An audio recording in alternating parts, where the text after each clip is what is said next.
everyone, Shadow the Rat, and in honor of World Rat Day, which is today, April 4th, I'm going to be doing a Rat Care 101 video. So before I begin, I just want to say that because this topic is pretty extensive, I'm not going to be able to go over everything in depth. So if I don't cover your questions, feel free to leave them in the comments below, and I will try to get to answering them as quickly as possible. Okay, so to get started, I want to talk a little bit about rat housing. So rats need to live in a large wire cage that provides both adequate ventilation and room for them to climb. It also needs to be powder coated to prevent the bars from absorbing the urine and odor, and you also want to include at least 2.5 cubic feet for your first rat and an additional 2 cubic feet for each subsequent rat.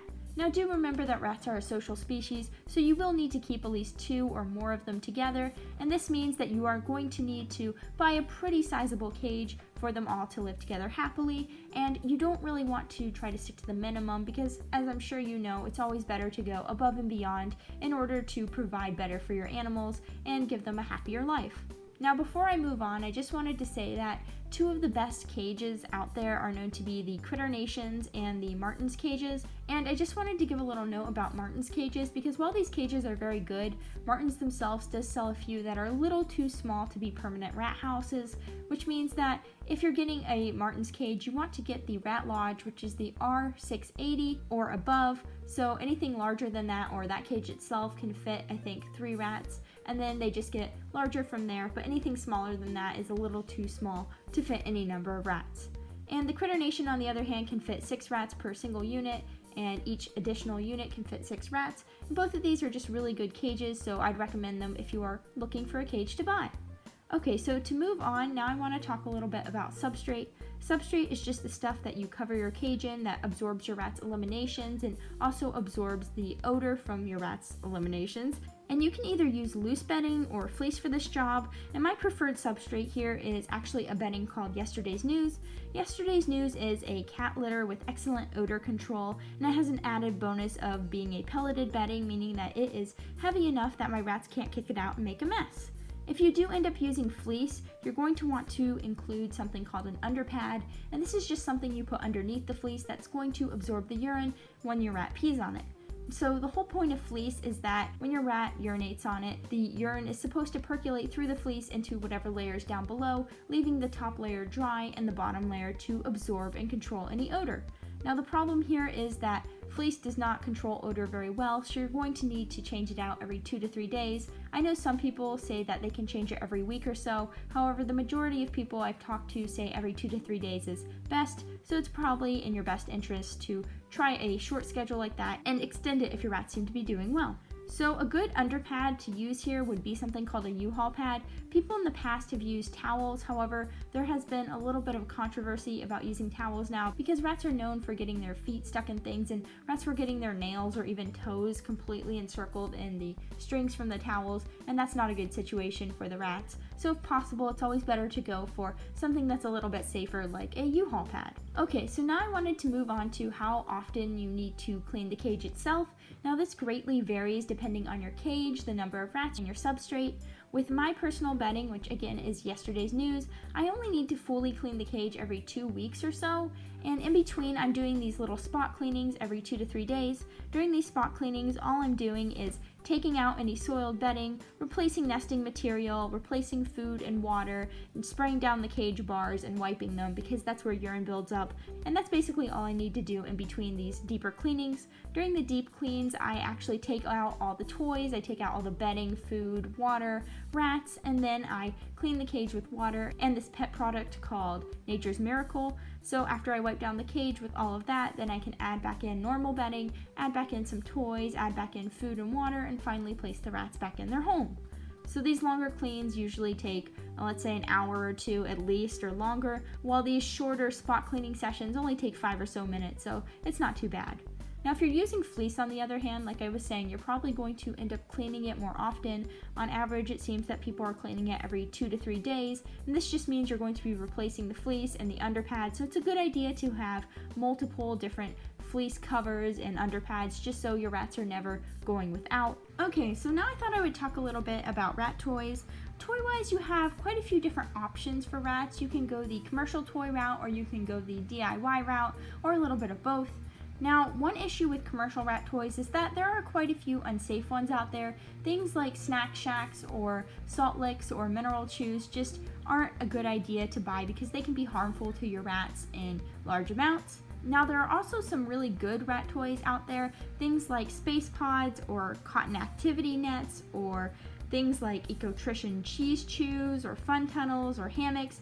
All of these are really great toys for rats, and I find that my rats really enjoy having them. Another good thing to do is to look in the bird toy section because a lot of bird toys are more geared towards activity and climbing around, and this is something that rats really excel in, while a lot of rodent toys are more about burrowing, and I found that with fancy rats they really like to climb a little bit more than they like to burrow, so it's a good idea to at least have some climbing toys in the cage as well.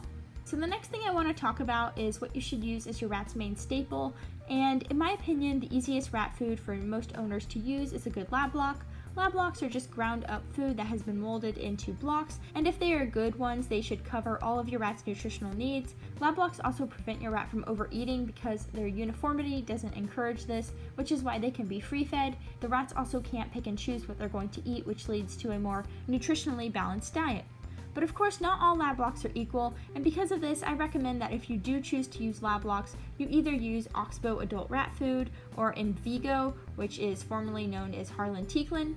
Now, one note about Oxbow is that their young rats' food isn't as high quality as their adult rat food, so despite what it says on the bag, I would say feel free to feed the adult version to rats under 3 to 6 months of age. I fed it to my girls who were 5 weeks old, and they're doing just fine now a year later, so there's really no need to be concerned about not giving them enough nutrients. The only real difference between these two versions of food is the protein levels, so if you feel the need, you can always supplement a little bit of extra protein once or twice a week with some meat baby food, scrambled eggs, hard-boiled eggs, cooked beans, or anything else you can think of that has lots of protein in it. Your other option if you don't want to feed lab blocks is to feed a good seed mix. Now, seed mixes do add more variety to your rat's diet, however they also allow your rats to pick and choose, and because of this it's important to only use a high quality seed mix and to scatter feed it by sprinkling it about the cage. You also only want to feed a certain amount depending on your rat's body weight to prevent them from overeating and only eating their favorite parts. Now, most commercial seed mixes are actually pretty bad, so if you do decide to go this route, I'd recommend making your own seed mix. I don't have any experience in this area, however, I do know that The Scuttling Gourmet is a book all about rat nutrition and how you can make your own seed mix, so if you do plan on going that route, it might be a good book to read. Now, no matter if you use a good lab block or a good seed mix, you still want to add other things to your rat's diet. You'll probably also want to give them some daily veggies along with some other treats just to add a little bit of variety. Good other treats to offer are veggies, fruits, meats, Cheerios, Gerber Puffs, protein foods like cooked eggs or cooked beans, and basically anything that's safe for you to consume. Now, of course, you want to keep fruit and other sugary items to a minimum, maybe only feed them once or twice a week at most. Same thing goes for protein foods, especially if your rats are over 6 months. Under 6 months, you can feed them a little bit more protein because you want to supplement it and help them grow. However, over that, it can cause some issues like skin issues, skin itchiness, or even things like kidney issues, so you just want to make sure not to feed too much of it. Now, I just want to give you a quick note about water before we move on. Water is best given in a water bottle to rats because, in my experience, water bowls tend to be covered up by your rats with bedding, and the only way they really work is in fleece cages. And even then, some rats are going to find a way to tip over or even pee in your water. So overall, I think that providing water in a water bottle is just a more hygienic way. Now, you also want to make sure to have at least 2 water sources, so in my case, at least 2 water bottles in the cage at all times, and this is because rats can become dehydrated really quickly, and if one bottle stops working, you want to make sure that you at least have another one or a few for your rats to use in case. Now, let's move on to how you can give your rats a general healthcare checkup. I recommend handling your rats every day if possible, even if you can't let them out to play, because this way you can find and nip any health issues in the bud. Signs of a healthy rat include shiny eyes with well-groomed fur and a sleek body with no lumps or bumps. Your rat should also be curious and active with silent breathing. They should also have incisors that meet right in the middle, with the lower ones being longer than the upper ones, and their ears should be free from any sort of smell or pus. Signs that your rat is sick, on the other hand, are also important to look for, and these would be things like harsh breathing or abdominal breathing, which is when your rat is breathing with their whole body, things like noisy breathing,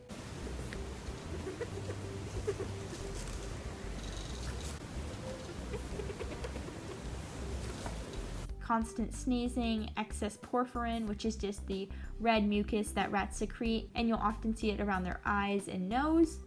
You can also look for things like lethargy, head tilts, circling, dull eyes, scabs, lumps, and generally anything that just doesn't seem right. Of course, if you feel like your rat is sick, the best option is always to go to the vet because no one else can really help you and no one else can really diagnose them in person like a vet could. Now, you want to pay particular attention to any respiratory noises or difficulties breathing because rats actually have a pretty poor respiratory system when it comes to illnesses. They tend to get a lot of respiratory illnesses because of this bacteria called mycoplasmosis that actually lives inside their nasal tract and gets transported into the rat's body from their mother's placenta. And this means that for the rest of their life, they're pretty prone to any sort of bacteria because when this myco flares up, it allows other bacteria to come and infiltrate the rat and basically make them sick easier. So you just want to make sure that if your rat ever shows any signs of respiratory distress or respiratory issues, you nip it in the bud and treat them as soon as possible. And that brings me to the topic of vets. So before you get your rats, you should know of and find at least one nearby vet that will examine and treat your rats. Preferably, this vet will have rat experience, but in a pinch, even a dog or cat vet can prescribe rat medications. Just be sure to call or visit any vets in advance because some general vet clinics won't treat rats and they'll actually refuse to see them or prescribe any sort of medication to them, and you don't want to be in a situation where your rat is on the verge of dying or they're just very sick and you don't know of any vet to take them to. Now, it's also a good idea to have a vet fund set aside for any sort of medical emergency. Rat vet trips aren't cheap, so it's a good idea to have at least $100 plus in your fund before you end up buying your rats. Now, before I move on, I just wanted to quickly note that in some cases you will end up needing to give your rat medication, and the easiest way to do so is to mix it with a liquid treat. In the case that you do get something like a pill, it's pretty easy to break these by placing the pill in between 2 spoons and then just crushing it and then adding it with some water and syringe feeding it into your rat's mouth. Now, I'm going to be doing some more extensive videos on this, so whenever I do that, I will have it linked in the video description down below. So now I'm going to move on to rat body care, and this is basically just talking about any sort of care you need to do to your rat's teeth or their nails or any other part of their body. Now, in general, rats are actually pretty good at taking care of all this stuff. You don't need to give them baths, and I'd actually recommend not giving your rat a bath unless really necessary because this is a very stressful procedure for them, and also it strips their body of their natural oils, and this will actually cause them to stink more. So if you're bathing them to make them smell less, usually it's just going to backfire on you. As for their nails, rats usually don't need these to be clipped or filed either. However, some rat owners will file their rat's nails because these things are kind of like little needles, and when your rats are climbing around on you and you're getting all scratched up, sometimes it is definitely tempting and in some cases necessary to file your rat's nails so it doesn't hurt you as much. Now, I haven't done any sort of video on rat nail care, however, I do know of a good video on this, so I will have that linked in the description as well. Finally, the other thing you need to look at is your rat's incisors. You just want to check that these are properly aligned because if your rats have misaligned incisors, you're probably going to need to take them to the vet so they can be trimmed. Now, normal incisors are going to have longer bottom ones and shorter top ones, and they should fit together in the middle perfectly, so you shouldn't see any sort of gap and there shouldn't be any sort of wonky incisor. Now, keep in mind that rats can actually separate their bottom teeth to some extent, so if you see them splitting apart a little bit as your rat is moving around, that's probably intentional on your rat's part and nothing you really need to worry about. So now I want to move on to taming and handling. So to tame your rats, my method is to take them out in a small playpen and practice lifting them up and giving them things like meat baby food or whipped cream or other high value liquid treats like Ensure.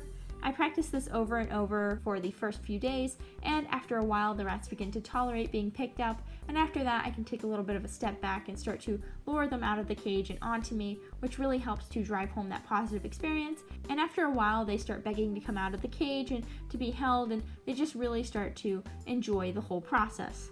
Now, I'm not going to go any more in depth on this here, but again, I do have a video on rat taming, and I will link that in the description along with the other videos. Now, I also want to talk a little bit about rat handling. There are 4 main different ways to handle your rats, and 2 of them, namely scruffing and holding your rat by the base of their tail, are things that I wouldn't recommend you do as a pet owner because these will just serve to scare your rats. The other two are known as the claw method and the scoop method, with the scoop method meaning that you're going to put your hands on either side of your rat and scoot your hands in and then lift up.